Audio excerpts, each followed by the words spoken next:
ጤና ይስጥልን አድማጮች፣ ይህ አዋዜ ልዩ ላልሰማችሁ ነው። ከቅዳሜ ልዩ ልዩ መረጃዎች ጋር አብርሃም መኳንንት ነኝ። በፓኪስታን ሴት ልጃቸውን ለመቆጣጠር በጭንቅላቷ ላይ የደህንነት መቆጣጠሪያ ካሜራ የገጠሙት አባት ጉዳይ መነጋገሪያ ሆኗል።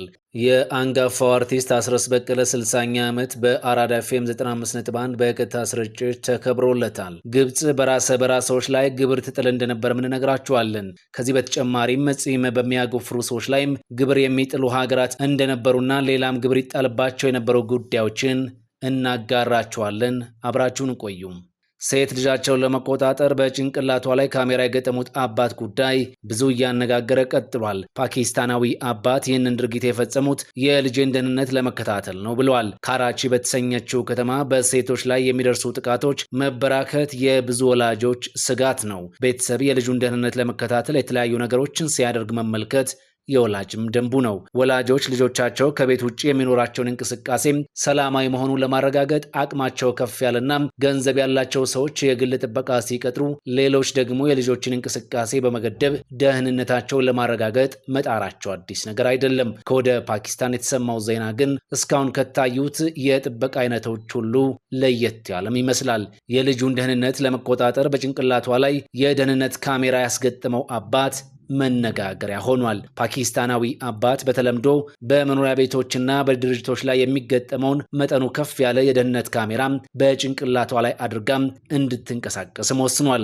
አባት ከዚህ ውሳኔ ላይ የደረሰው ካራቺ በተባለችው ከተማ አንዲት ሴት ማንነታቸው ባልታወቁ ሰዎች ተገድላ መገኘቷን ተከትሎ ነው። ልጁ ከቤት ውጭ በሚኖራት ውሎ ሁሌም ስጋት እንደሚገባው የሚናገረው አባት በካሜራው አማካኝነት ውሎዋንና እንቅስቃሴዋን መቆጣጠር በመቻሉ ጥቂትም ቢሆን እፎይታ ሰማውም ገልጿል። ወጣቷ ሴት ጋዜጠኞች ጋር ባደረገችው ቃለ መጠይቅም ካሜራውን ተሸክማ መዋሏ የቤተሰቦቿን ዕለታዊ ጭንቀት በማስቀረት ስለ ደህንነቷ እርግጠኝነት እንዲሰማቸው ስለሚያደርግ በካሜራው ቅር እንደማትሰኝ ተናግራለች።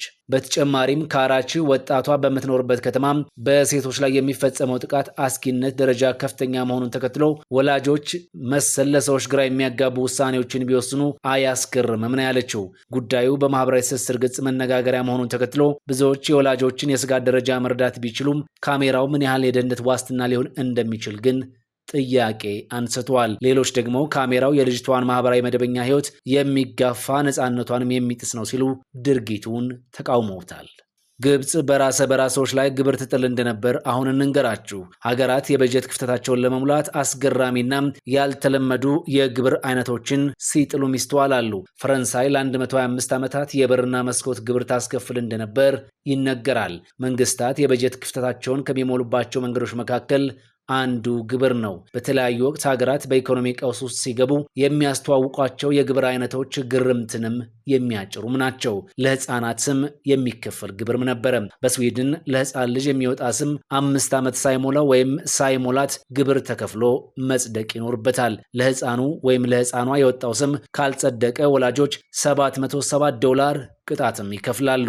የስም ማጸደቂያ ግብር የታወጀው ንጉሳዊ ስሞች ጥቅም ላይ እንዳይውሉና ህፃናት ያልተገባና እንግዳ ስም እንዳይወጣላቸው ለመከላከል ታስቦም ነው። ሌላኛው አስገራሚ ግብር ደግሞ የበርና የመስኮት ግብር ነው። የፈረንሳይ አብዮት በፈረንጆቹ በ1789 ከተጠናቀቀ በኋላ የሀገሪቱ የፋይናንስ ሁኔታ አሳሳቢ ደረጃ ሲደርስ የወቅቱ የገንዘብ ሚኒስትር ዶሚኒክ ራሜል በቤቶች መስኮቶችና በሮች ቁጥር ልክ ግብር እንዲጣል ወሰኑ። የወቅቱን የበጀት ክፍተት ለመሙላት የተላለፈው ውሳኔ ለ125 ዓመታትም ቆይቷል። የበርና መስኮት ግብር ላለመክፈል መስኮት ማስገጠም እየቀረ ሲሄድ የተላላፊ በሽታዎች ስርጭት መጨመሩም ይህ አስገራሚ ግብር እንዲሰረዝ ምክንያትም ሆኗል። ብሪታንያም በ17ኛው መቶ ክፍለ ዘመን የመስኮት ግብር እንደነበራት ይነገራል። የግብሩ ጽንሰ ሐሳብ ከ2 በላይ መስኮት ያለው ቤት ያላቸው ሰዎች ሀብታም ናቸው የሚል ነበር። እስከ ፈረንጆቹ 1851 የቆየው ሕግ በርካታ ሰዎች በቤቶቻቸው ላይ መስኮቶችን እንዳይገጥሙ በማድረጉም በተመሳሳይ ተሰርዟል። ሌላኛው አስገራሚው ግብር ደግሞ በህይወት የመኖር ግብር ነው። የሩሲያው ንጉስ ወይም ዛር ፒተር ቀዳማዊ ወይንም ታላቁ ፒተር በ1718 አስደናቂ ግብር ጥለው እንደነበርም ይነገራል። ማንኛውም በህይወት ያለ ሰው እስትንፋሱ ስለመቀጠሉ ብቻ የሚከፍለው ግብር እንደማለት ነው። መጸዳጃ ቤት የመጠቀም ግብርም እንደነበር ይነገራል። ከ20 ዓመት በፊት የአሜሪካዋ ሜሪላንድ በመጸዳጃ ቤት ለሚኖር የረፍት ጊዜ በዓመት $30 ግብር መጣልም ጀምራ እንደነበር ይነገራል። ይህ ግብር የተጎዱ የመጸዳጃ ማስተላለፊያ መስመሮችን ለመጠገንና ወደ ከባቢ አየር የሚለቀቅ ናይትሮጅንን ለመቀነስ ያለመ እንደሆነም ይነገርለት ነበር።